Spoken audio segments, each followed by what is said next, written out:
Hi everyone, it's Tarrant. And Stella from Meeple University. Today we'll be teaching you how to play Holotype Mesozoic North America. Game designed by Brett Harrison and Lex Terrenchen and published by Brexworks Games. Let's get to the game. In Holotype, players are teams of paleontologists competing against each other to contribute the most to research of the Mesozoic era in North America. Players will send their team members out to conduct research, excavate or trade for fossils, and ultimately publish journals on their findings. The player who earns the most points before the research track is complete, or before enough global objectives are full, will win the game. To set up, take the Holotype board and Field Advancement Track board matching your player count. On the Field Advancement track, take the Holotype marker and place it on 0. Around the Holotype board, shuffle the 5 decks and place them in these locations, and deal face-up global objectives equal to 1 more than the number of players in the game. In the Museum Collections area, place coloured fossil cubes, 3 green cubes, representing the Cretaceous period, 2 blue cubes, representing the Jurassic period, and 1 purple cube, representing the Triassic period. This reflects their relative value in the game. Purple is the most valuable, then blue, then green. The remaining coloured fossil cubes, the coloured fossil dice, and the white research cubes are kept nearby. This area is called the supply. Each player takes a player board and all of their coloured pieces. The discs go on these 5 spaces in the Global Objectives Contribution section, and the advancement chits go beside the player board. Each player has 3 meeples: the field assistant, grad student, and paleontologist. The grad student starts the game locked up here, and the other 2 begin in the lounge. Deal each player a hand of 3 specimen cards, and then 2 personal objectives. The player looks at all of these cards and then chooses one of the personal objectives to keep, discarding the other and keeping this card face down. Choose a first player and you're now ready to play. Holotype is a continuous worker placement game which is played in turns, starting from the first player and going clockwise around the table. On your turn, you will either move one of your available workers onto an action space and resolve the action of that location, or you will retrieve all of your workers who are currently on the main board back to your lounge and then gain 1 white research cube from the supply to your research area. There is no limit on the number of research tokens you may hold. When you send a worker to take an action, the strength of that action will depend on which worker you send. Field assistants will always resolve the weaker effect, while grad students or paleontologists will always resolve the stronger. When making a placement, you can always place a worker into an empty action space without restriction. You're also allowed to place a worker into an occupied space as long as all spaces at that location are full, and the worker whose space you're taking is of equal or lower priority than the worker you're placing. Paleontologists outrank grad students who outrank field assistants. The worker who is bumped off a space is returned to the lounge of its owner, available to be placed again. And you are allowed to bump your own worker as long as you follow all of these rules. There are 5 different actions in the game. First is the Specimen Lab, which lets you take one of these 3 available actions. You may draw 3 new specimen cards into your hand, or 2 if you place a field assistant. Then discard any 1 card from your complete new hand. There is no hand limit. Your second option is to draw the top card from the discard pile into your hand, and this works the same for any worker. Your third option is to discard any 2 cards from your hand, or 1 card if you're using the field assistant. Specimen cards represent the holotypes that you're trying to publish papers on. You'll need to collect resources to complete them, and you'll be aiming to gain this many points for doing so. You'll lose points for cards remaining in your hand at the end of the game, which is why you may want to discard some. The second action is the University Library. Place a worker and then take 3 research cubes into your supply, or only 2 if you're using a field assistant. This forms part of the cost of completing a specimen. The third location is field expeditions, and this is where you'll go to dig up fossils from the supply. As with any paleontological expedition, there'll be some element of luck in what you may or may not find. If you send a field assistant, simply draw and resolve the top field expedition card. If you send a grad student or paleontologist, draw the top 2 field expeditions and then choose the one you wish to resolve. For each trace fossil icon on your field expedition card, draw 1 trace fossil card into hand. For each die symbol showing, roll the matching coloured die and then gain a number of fossils based on what you roll.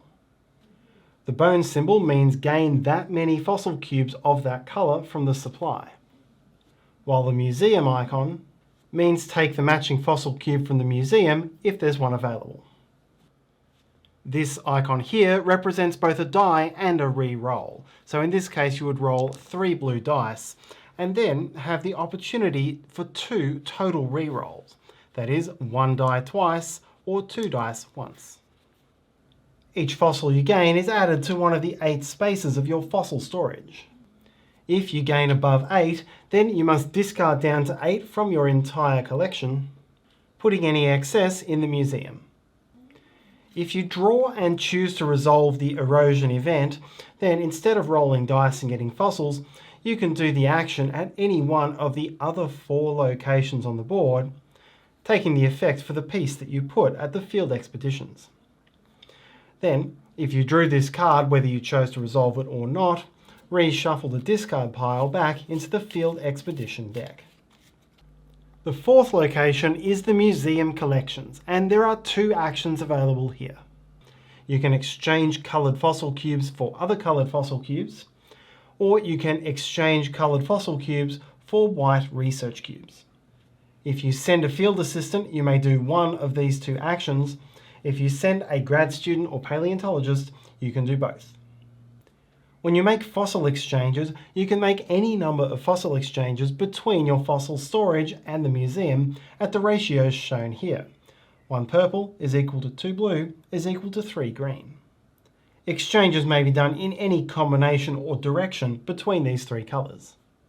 Here, for example, the player could trade 3 greens for 1 purple and 2 blues for 1 purple to load up on purple. Your fossil storage limit resolves the same way as before. So if this player exchanged 2 purple for 6 green, one of the excess, even the one just traded for, would have to go back to the museum. When you exchange fossils for research, you can spend any number of fossils from your storage into the museum to get the required amount of research tokens.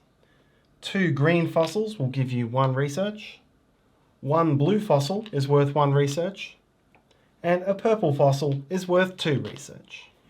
These are one-way trades. You can't exchange research for fossils. The final action is publishing a journal, and this may only be done by grad students or paleontologists. Field assistants cannot take the action. Here you can take one of 2 options. Either publish research on a specimen card from your hand, or contribute a disc to one of the global objectives. To publish on a specimen, play a specimen card from your hand face up above your board. Spend the number and colour of fossils shown in the top left corner, and spend the number of research cubes. These all go back to the supply, not the museum. If you have at least 1 trace fossil in hand, you may choose to add that to the holotype that you just published. To do this, slide it underneath the card, and pay 1 extra fossil which matches the type you just played. So here it would have to be 1 extra green. This still counts as a single holotype, but it's now worth extra points. The exception to this is you're never allowed to add a trace fossil to a marine type holotype. Advance the common marker 1 step along the field advancement track. If it enters a special space showing one of these 2 icons, resolve it now. The star allows all players to gain a milestone. Everyone moves one of their 6 coloured milestone advancements to their player board, and then gets the ongoing ability from that tile. This icon resets the museum. Sweep all cubes out of the museum and replenish it with the usual starting quantities, 3 green, 2 blue and a purple. Finally, if this was your third published holotype, then you're a good enough paleontologist to be assigned a grad student. So move your grad student from the locked box into your lounge. The other option is to contribute one of your discs to one of the global objectives. These objectives require a certain number of a certain type of holotype to have been published. This could simply be based on the era or colour of the holotype, matching either the icon or the colour and icon at the bottom of the cards, or it may look for a general or specific type of trace fossil. If by yourself you've published enough holotypes to match one of the global objectives, take this action by simply taking your leftmost global objective disk and covering that objective. If an objective is met across all players' published holotypes combined, then any player, even one who didn't contribute, can contribute to that global objective by taking the action, placing the disk, and paying a total of 5 research cubes to reference the other player's work. This cost does not change from 5 regardless of the number of other players' work you need to reference to fulfill the objective. At the end of the game, you'll score points equal to the rightmost number you uncover. We mentioned before the 6 different milestone achievement cards, and you'll gain 4 of these through the game for different bonuses. With this tile, you get to draw and discard 1 extra card when taking the leftmost specimen action. With this tile, when you take the middle specimen action, you get to look through the entire discard pile and choose the card you want, rather than being limited to the top card. This tile grants you an extra research cube at the library. This one grants you an extra fossil of the same colour after you've rolled for an expedition. This one grants you a bonus at the museum. Once you're finished taking your actions there, whatever actions you choose to take, you now gain 1 fossil or research cube from the supply as an additional bonus. Finally, this tile expands your fossil storage from 8 cubes to 12. The game end can be triggered in one of 2 ways. Either when the field advancement track reaches the end, or when a number of global objective cards matching the number of players is full. Finish the action which triggered the end of the game, and then the game is over. No one takes any more turns. Players count up the points on all of their published holotypes and trace fossils, and add points for the rightmost uncovered number on the global objectives track. Players then reveal and score their personal objectives.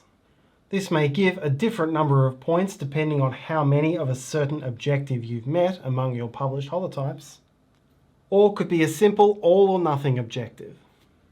Finally, deduct from your score the research cube cost, that is the number in the white square, on any remaining specimen cards in your hand.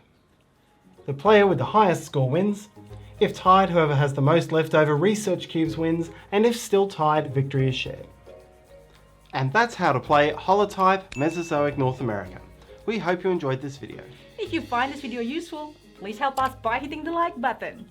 Subscribe to us. You can also hit the meeple in the corner to do that, and hit the bell icon so you'll know when we have new videos. You can also follow me on Instagram for my board games journey. Questions, comments and feedback are all welcome in the comments section below. Thanks for watching. See you next time.